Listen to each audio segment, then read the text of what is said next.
மாயாஸ்ட்ரோ காலபுருஷ தத்துவத்துக்கு 12ஆம் வீடான குரு பகவான் ஆட்சி பெறக்கூடிய மீனராசி என்பர்களுக்கு கோச்சார சனி பண்ணியிருப்பாங்களே அமர்ந்த பொது பலன். இப்போ சனி பகவான் என்னன்னு கேட்டீங்கன்னா, ஒரு ராசிக்கு 2.5 ஆண்டு காலம் பயணம் செய்யக்கூடிய அமைப்பு.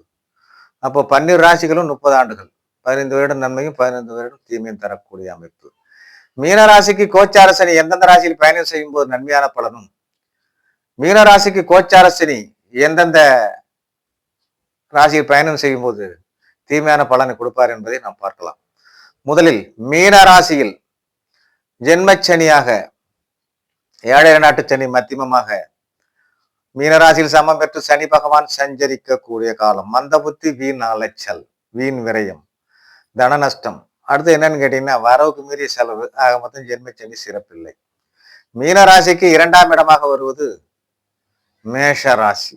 அப்போ என்னன்னு கேட்டீங்கன்னா, அதுக்கு பேர் பாதச்சனி. அப்போ மேஷராசியில் நீச்சம் பெற்று 2ஆம் இடச்சனியாக சனி பகவான் சஞ்சரிக்கக்கூடிய காலம். வருமானம் குறைவா இருக்கும், செலவு அதிகமா இருக்கும். குடும்பத்துல பிரச்சனை இருக்கும், கொடுத்த வாக்குறுதியை நிறைவேற்ற முடியாத தன்மை போன்றவை உண்டு. எனவே 2ஆம் இடச்சனி சிறப்பில்லை. மீனராசிக்கு 3ஆம் இடமாக வருவது ரிஷிபராசி. அப்போ முயற்சி சனியாக ரிஷிபராசியில் நட்பு பெற்று சனி பகவான் சஞ்சரிக்கக்கூடிய காலம். இது என்ன அப்படின்னு கேட்டீங்கன்னா, நல்ல மனோதைரியம் ஏற்பட்டு எடுத்த முயற்சி அனைத்திலும் வெற்றி பெறக்கூடிய அமைப்பு. புதிய முயற்சியில் இறங்கினால் நிச்சயம் வெற்றி பெறக்கூடிய அமைப்பு. எனவே முயற்சி ஸ்தான சனி சிறப்பு, 3ஆம் இட சனி சிறப்பு. மீனராசிக்கு 4ஆம் இடமாக வருவது மிதுன ராசி. அப்போ மீனராசியில் நட்பு பெற்று அர்த்தாஷ்டம சனி 4ஆம் இட சனியாக சனி பகவான் சஞ்சரிக்கக்கூடிய காலம். இதுல என்னன்னு கேட்டீங்கன்னா, உயர்கல்வியில தடை இருக்கும், தாயாருக்கு உடல் பிணி இருக்கும், வீடு வண்டி வாகனம் இவற்றால் விரயம் ஏற்படுவதற்கான வாய்ப்பு உண்டு. ஆக மொத்தம் அஷ்டாஷ்டம சனி சிறப்பில்லை. மீன ராசிக்கு 5ஆம் இடமாக வருவது கடக ராசி. அப்ப என்னன்னு கேட்டீங்கன்னா, கடகராசியில் பகை பெற்று 5ஆம் இடச்சனியாக சனி பகவான் சஞ்சரிக்கக்கூடிய காலம்.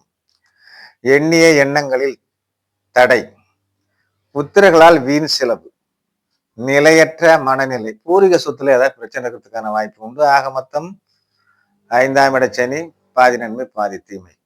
அடுத்தது மீன ராசிக்கு 6ஆம் இடமாக வருவது சிம்ம ராசி. சிம்ம ராசியிலே பகை பெற்று 6ஆம் இட சனியாக சனி பகவான் சஞ்சரிக்கக்கூடிய காலம். இதுல என்ன வரும் அப்படின்னு கேட்டீங்கன்னா, இந்த பெயர்ச்சி சிறந்த ராஜயோக பலனை அமையக்கூடிய அமைப்பு. திடீர் தனப்பிரப்தி, வழக்குகள் நிலுவையில் இருந்தால் வெற்றி பெறக்கூடிய அமைப்பு. செல்வம் செல்வாக்கு, வீடு வண்டி வாகன யோகம்லாம் பெறக்கூடிய அமைப்பு. 6ஆம் இட சனி சிறப்பே. மீன ராசிக்கு 7ஆம் இடமாக வருவது கன்னியா ராசி.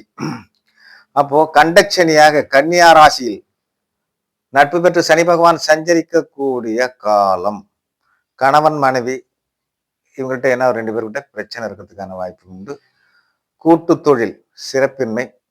அடுத்தது சுயதொழில் கொஞ்சம் சுமாரா இருக்க வாய்ப்பு உண்டு. ஆக மொத்தம் கண்டச்சனி சிறப்பில்லை. அடுத்தது மீனராசிக்கு 8ஆம் இடமாக வருவது துலா ராசி. அட்டமத்து சனியாக துலா ராசியில் 8ஆம் இடத்தில் சனி பகவான் உச்சம் பெற்று சஞ்சரிக்கக்கூடிய காலம். வீண் அலைச்சல், வீண் அவப்பெயர், தொழிலில் நஷ்டம் ஏற்பட்டு மன செஞ்சலும் கொடுக்கக்கூடிய வாய்ப்பு. ஆக மொத்தம் அட்டமத்து சனி சிறப்பில்லை. மீன ராசிக்கு 9ஆம் இடமாக வருவது விருச்சிக ராசி. விருச்சிக ராசியில் பகை பெற்று 9ஆம் இட சனியாக சனி பகவான் சஞ்சரிக்கக்கூடிய காலம். என்னன்னு கேட்டீங்கன்னா, பாக்கியங்கள் தடைபடக்கூடிய அமைப்பு. உழைப்பால் முன்னேறக்கூடிய காலம். தந்தையாருக்கு உடல்நலை குறைவு ஏற்படுறதுக்கெல்லாம் வாய்ப்பு இருக்கு. எடுத்த காரியம் என்னன்னு கேட்டீங்கன்னா, கொஞ்சம் மந்தமாகத்தான் செயல்பட வாய்ப்பு இருக்கும். அடுத்து 10ஆம் இடம்.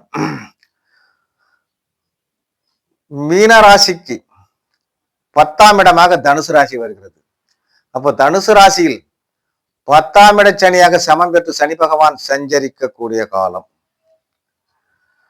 என்னதான் உழைச்சாலும் நல்ல பேர் என்பது பெரும்பாலும் கிடைக்காது. தொழிலில் கடுமையான உழைப்பின் மூலம் வருமானம் அடையக்கூடிய வாய்ப்பு. உத்தியோகத்தில் உள்ளவங்களுக்கு என்னன்னு கேட்டீங்கன்னா, கொஞ்சம் வேலைப்பளு அதிகரிக்க வாய்ப்பு உண்டு. அடுத்தது மீன ராசியினருக்கு 11ஆம் இடமாக வருவது மகர ராசி. அப்போ 11ஆம் இட சனியாக மகர ராசியில் ஆட்சி பெற்று சனி பகவான் சஞ்சரிக்கக்கூடிய காலம். எடுத்த முயற்சி அனைத்திலும் வெற்றி பெற்று செல்வம் செல்வாக்கு பெருகக்கூடிய அமைப்பு, வீடு வண்டி வாகனம் யோகம் ஏற்பட்டு எந்த ஒரு வேலை செஞ்சாலும் இருமடங்கா முன்னேறக்கூடிய அமைப்பு, எந்த ஒரு வேலை செஞ்சாலும் இருமடங்கு லாபம் கிடைக்கக்கூடிய அமைப்பு. அப்போ மகரத்தில் என்ற 11ஆம் இட சனி மீனராசினருக்கு ஒரு பொற்காலமாக அமையும். மீனராசினருக்கு 12ஆம் இடமாக வருவது கும்பராசி, அதாவது விரயச்சனி. கும்பராசியில் மூலத்திருகோணம் ஆட்சி பெற்று 12ஆம் இட சனியாக சனி பகவான் சஞ்சரிக்கக்கூடிய காலம். தேவையில்லாத வீண் விரை ஏற்படும். அடுத்து என்னன்னு கேட்டீங்கன்னா, நிறைய கடன் வரத்துக்கு வாய்ப்பு உண்டு. அயன சயன சுகம் கிடக்கூடிய அமைப்பு, உறக்கம் இல்லாத தன்மை போன்ற ஏற்படக்கூடிய வாய்ப்பு உண்டு.